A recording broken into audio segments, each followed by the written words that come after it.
I just want your thoughts first and foremost. Let's start with the LA San Antonio game.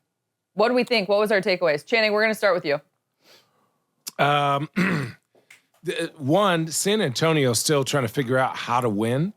If you watch that game, JJ, give JJ credit, and I hate doing it, but his game plan of leaving that corner three open crushed their offense. Like, they had to move Wemby off that post, move him more to the top of the key, and then he just was trying to run guys over and do things like that, and it just limited his like offensive versatility to me. And they were always putting 2 or 3 people around him. So the Spurs have to learn how to continue to move around Wemby.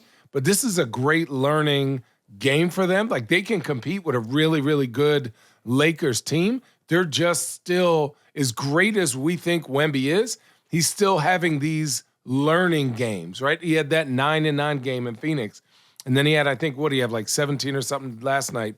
But, like, it wasn't fluid. It wasn't like, this dominant performance offensively. I think defensively he did great. But, to me, give credit. They just left everyone open. I think Harrison Barnes missed his first 3 from the corner that really messed him up. And, the game plan, I think, really limited what the Spurs were doing. But, damn, Luka is like, he out there having fun. Mm-hmm. And that's the issue for the rest of the league.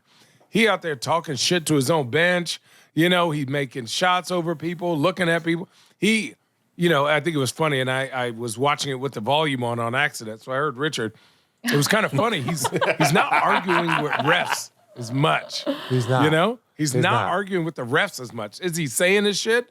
But he's not half as bad as what he was. So the maturity is there. The joy, I think Big Perk said that last episode, is there. And so it's fun to watch him and that team and give JJ credit, man. His game plan for how to defend Wemby was pretty on point. Perk? Well, let me start with the San Antonio Spurs, okay? One, they need De'Aaron Fox. They need De'Aaron Fox, right? Because Wemby now needs someone to be able to set the table for him and get him the ball in the spots where he could be successful. We saw what the Suns did to him. They did with that small shit, like some what we saw JJ do to Karl Anthony Towns last year in New York. We saw him do it against Jokic, where you put a smaller guy on him, they battle him, and then all of a sudden you're trapping on the catch, right? Mm-hmm. That's what Phoenix did. They put a smaller guy, whether it was Royce O'Neal, any other wing guy, and they was firing at him. So what I saw was they tried to make an adjustment, the Spurs did, to last night game, right? And the adjustment was, we're not going to put Wemby on the low block. The fuck you mean? Because they didn't want him to get double. Okay, so don't put him on the low block. So we saw him last night. Early in the game, he was more of the primary ball handler.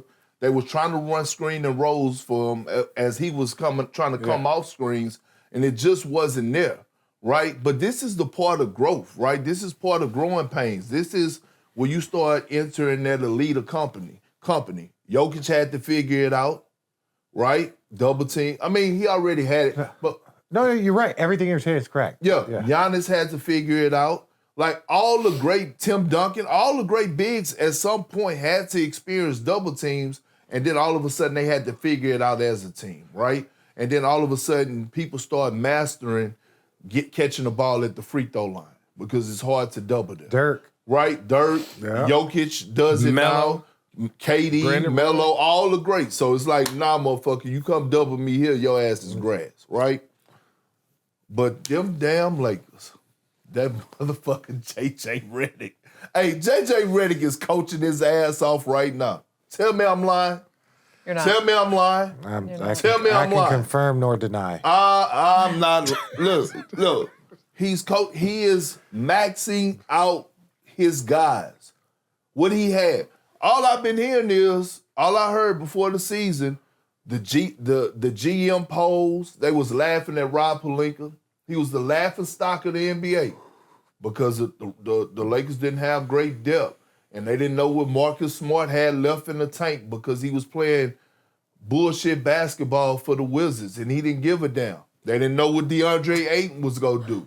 And then all of a sudden... I don't know if that was completely accurate, but okay. What you mean? I just thought. I'm just saying he was on the Wizards. Do you actually think? It's the injuries. Well, Yes. But people you're was fine. doubting. Yeah, Russ. of course. They didn't know what he had left, that statement that you said. Until you large come part on a because of contender injuries. and Yeah. start playing with Luka and Braun and Austin Reeves, and now we're seeing that version of Marcus Smart that we know he's capable of being. DeAndre Ayton has stepped up to the plate, right? And then that fucking Luka Doncic. I picked him as before the season to win the MVP. I picked him to lead the league in scoring. How's that looking? But look, he's going to have the points, Allie. Yeah. He's going to have the points. He's going to have the assists, and he's going to have the rebounds. That's a given. He had 5 steals yesterday. 3 blocks? 2 blocks? 2 blocks. There's like 2 of them though that were like. Hey, I don't give a like fuck. I don't thrown give a damn. In the stat sheet it showed 5 steals. he had 5 steals My bad, and Luka, 2. my He bad. has some charges, too. And he took some charges. legit charges. He took charges. So He had 2 blocks. He had 2 blocks. You know what's wild too, speaking Luka to ain't that fucking point, around. is that in the locker room post game, like you talk about Luka and he's gonna do all of this stuff and that's who Luka is. But the one guy that is like the glue is Marcus Smart. I'm trying to tell you. You talk about the 5 steals, the 2 blocks. We were doing post-game media, and he shouts from one end of the locker room to the other. Luka's just minding his business, doing his icing, drinking his shake, and he screams like, five steals, 2 blocks, like just those little things. Yeah. There's some connectivity that JJ has found within the first 10 games. Like, y'all have been on teams. Y'all know that camaraderie, chemistry, it takes freaking time. Yeah. It's called what we're seeing now is what the Lakers been searching for in the last 5 or 6 years. You know what that is? Culture, identity. We're seeing that right now, and it's trending that way. Yeah. One thing we know about the Lakers, and I'm done. One thing we can say about the Lakers in this appetizer that we've seen them in, Appetizer. this appetizer, is that they're going to play hard every fucking game. Make them miss shots. JJ has his group competing at the highest level. Banshee culture. What do you think? Oh, what do about I your think? BFF, Who? JJ? Oh, yeah. Don't like him.